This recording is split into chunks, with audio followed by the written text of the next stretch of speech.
Hello children, you are welcome to the digital classes of Christ Church Convent Higher Secondary School Gadawara.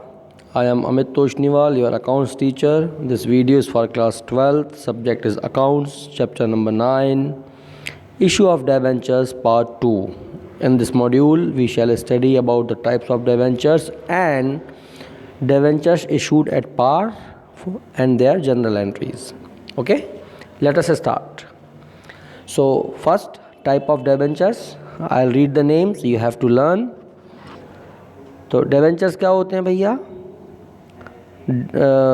Company public से loan ले रही है जब वो अथराइज्ड capital से ज़्यादा शेयर्स इशू नहीं कर पाती और उसको अपना कैपिटल फंड रेज करने के लिए पैसे की ज़रूरत है, तो people means common public persons उसको लोन देते हैं, डेट देते हैं, कर्जा देते हैं।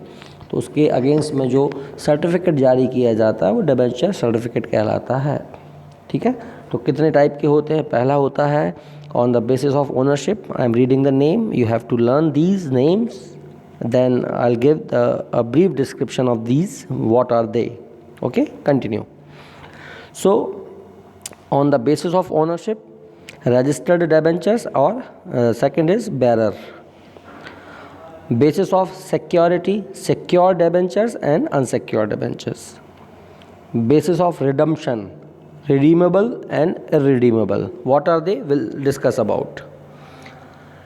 Then basis of convertibility, first convertible, second non-convertible. E, basis of preference and repayment, first debentures, second debentures.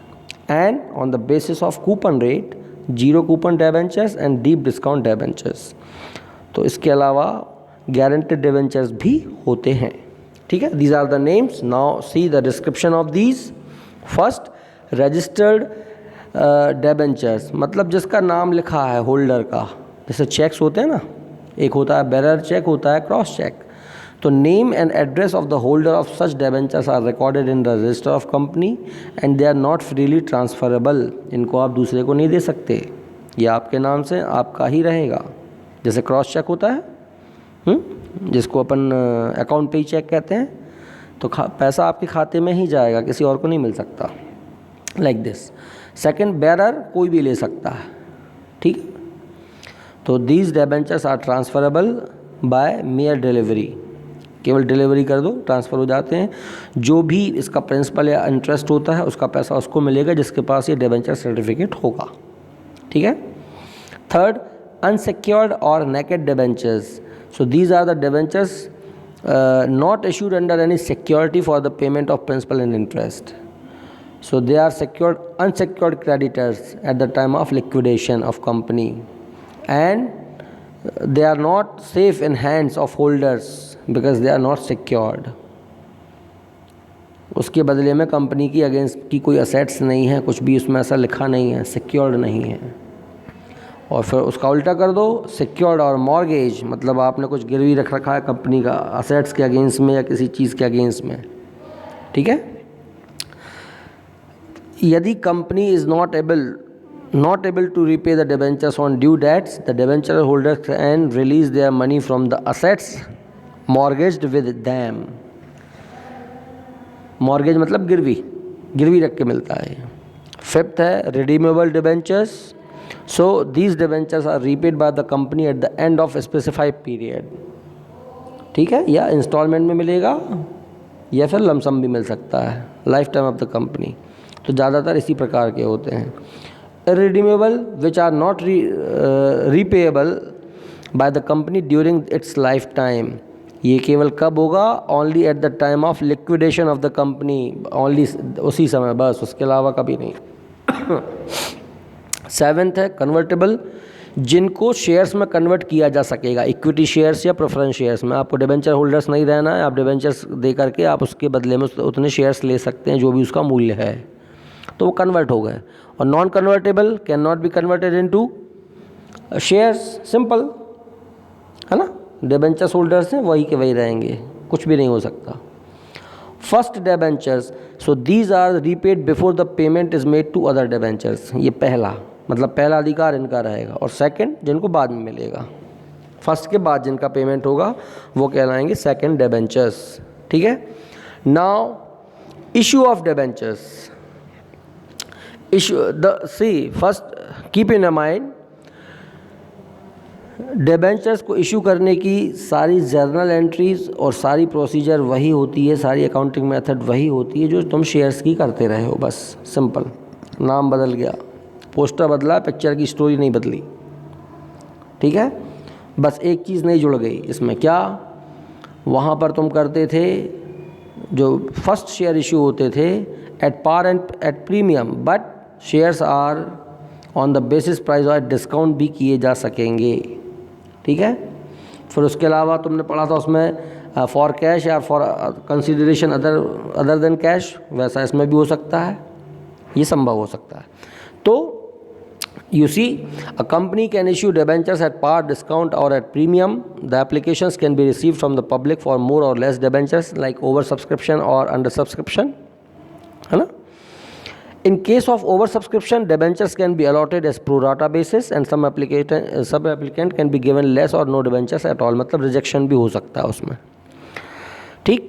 Payment of these can be taken in lump sum और instalment, दोनों मेथड पॉसिबल हो सकती हैं। Lump sum at the time of application only, application and allotment can be done at the same time, और else can be taken in instalment as first call, second call and third call, final call, like that.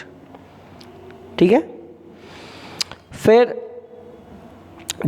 ठीक वैसा ही होगा, बस केवल अंतर क्या हो जाएगा, जहाँ पर तुम शेयर कैपिटल अकाउंट लिखते थे वहाँ पर तुमको डिबेंचर अकाउंट लिखना है, बस दैट्स इट। इसके अलावा इससे ज़्यादा कुछ भी इसमें नहीं होगा।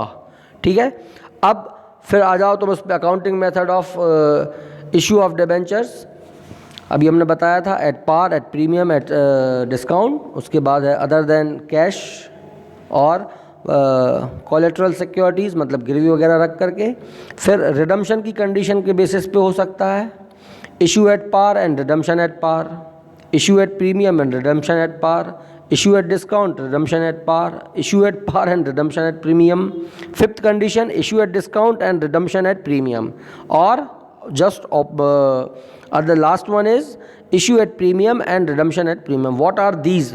So these are 6 heads in which you have to make general entries, and we'll see in upcoming videos. First of all, will make the general entries for at par when debentures are issued at par. But remember this, every debentures are the liabilities of the company, so they are written under the non-current liabilities and under the subheadings of long-term borrowings under the main subheading equity and liability section. ठीक है। Liability side में रहेंगे ये debentures, मतलब loan ले रखा है ना भैया लोगों से, लोन क्या रहेगा, लाइबिलिटी।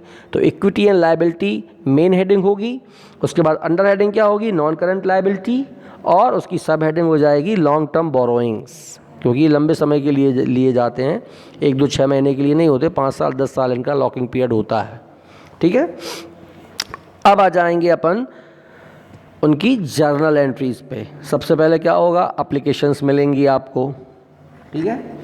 तो एप्लीकेशन मिलेगी, बैंक में पैसा आएगा, bank account debit to debentures application, जहाँ शेयर एप्लीकेशन अकाउंट करते थे वहाँ डिबेंचर्स एप्लीकेशन हो जाएगा।